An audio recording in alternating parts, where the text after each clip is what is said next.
আজ যে গল্পটা বলবো এক কথায় মনোহরা। চন্দননগরের নাম সবাই জানেন।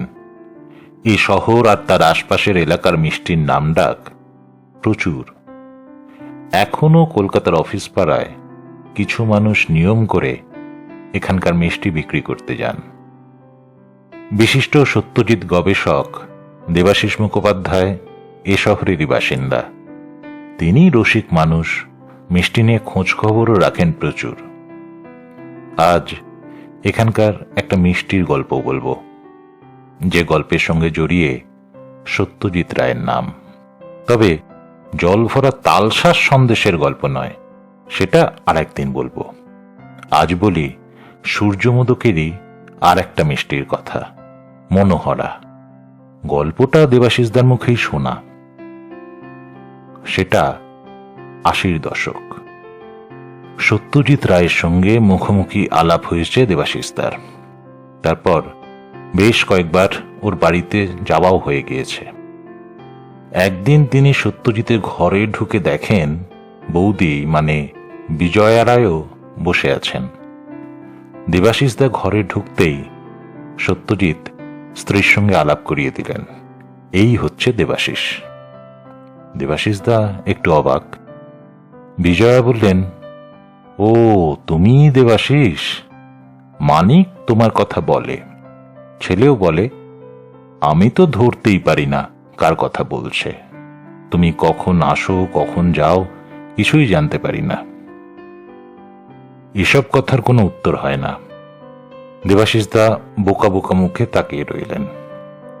বিজয়া জানতে চাইলেন, বাড়ি কোথায়, কে কে আছে, কোথায় চাকরি করো? দেবাশিসদা উত্তর দিয়ে যান।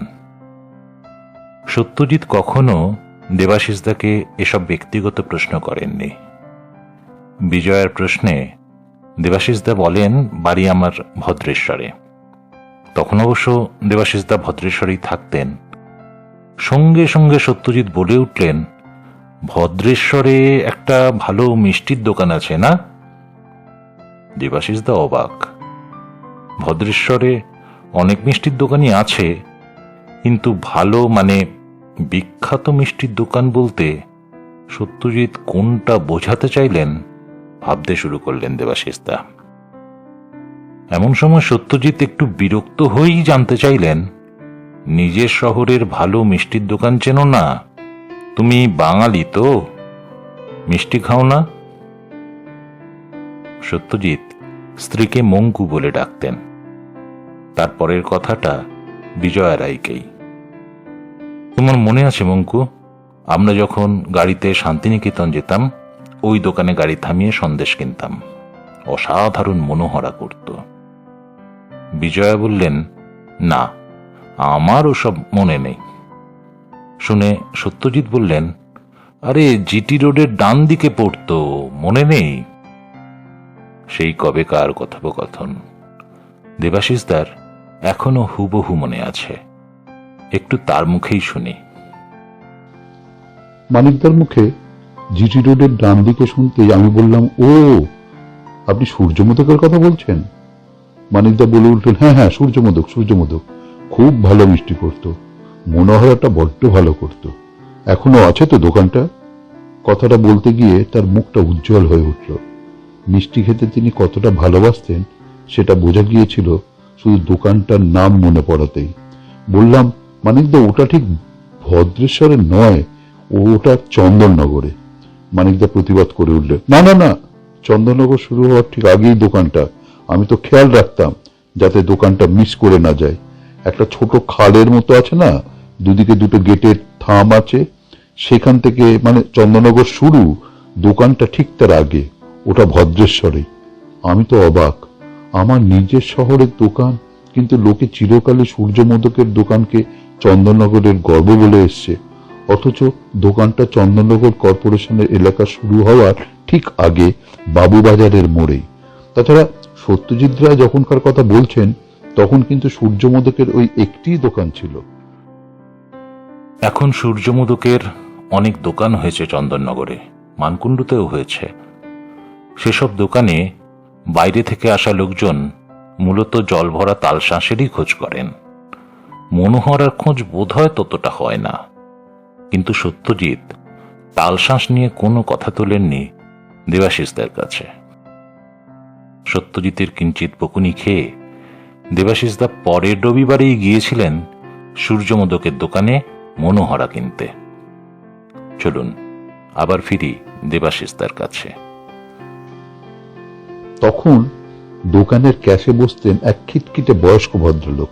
জানতাম তিনি মালিক, শৈলেন কুমার মোদক। মিষ্টির টাকা দেওয়ার সময় তাকে বললাম, আপনার দোকানের মিষ্টির খুব সুখ্যাতি করছিলেন এক বিখ্যাত মানুষ।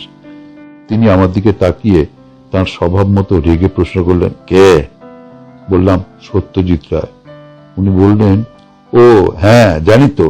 উনি যখনই এই পথ দিয়ে শান্তিনিকেতন বা অন্য কোথাও যেতেন, গাড়ি থামিয়ে মিষ্টি খেতেন, নিয়েও যেতেন। 25 টাকা পান। মানে 25 টাকা পান মানে?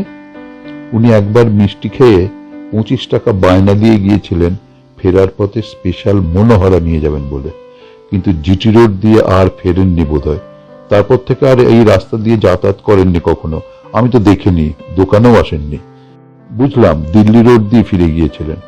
যাই হোক, আমি তো পরের দিনই মানিকদাকে অভিজ্ঞতাটা বলতে ছুটেছি। উনি পুরো ঘটনাটা মন দিয়ে শুনলেন। শুনে একটা কথাই শুধু জিজ্ঞাসা করলেন, 25 টাকার মিষ্টিটা পাঠিয়েছে? আমি তো লজ্জায় লাল। মিষ্টি নিয়ে যাওয়া উচিত ছিল, এটা একদম খেয়াল করিনি। আসলে আমি তো অফিস থেকে যেতাম সন্ধ্যাবেলা। দুদিন বাদেই আমি মনোহরা আর মতিচুর সন্দেশ পৌঁছে দিয়ে এসেছিলাম। ডায়মন্ডা স্রষ্টা সত্যজিৎ রায় এই ভদ্রেশ্বরের মিষ্টির স্বাদ কখনো যে ভোলেননি, তার আরেকটা প্রমাণ 1971 ফেলুদার 6 নম্বর কাহিনী সোনার কেল্লা। উনি তার প্রিয় চরিত্র লালমোহন গাঙ্গুলি ওরফে জটায়ুকে যখন নিয়ে এলেন, তার মুখ দিয়ে বলিয়ে নিলেন, একদিন স্রেফ বাড়িতে বসে বসে দেশ বিদেশের গল্প লিখেছি, থাকি ভদ্রেশ্বরে।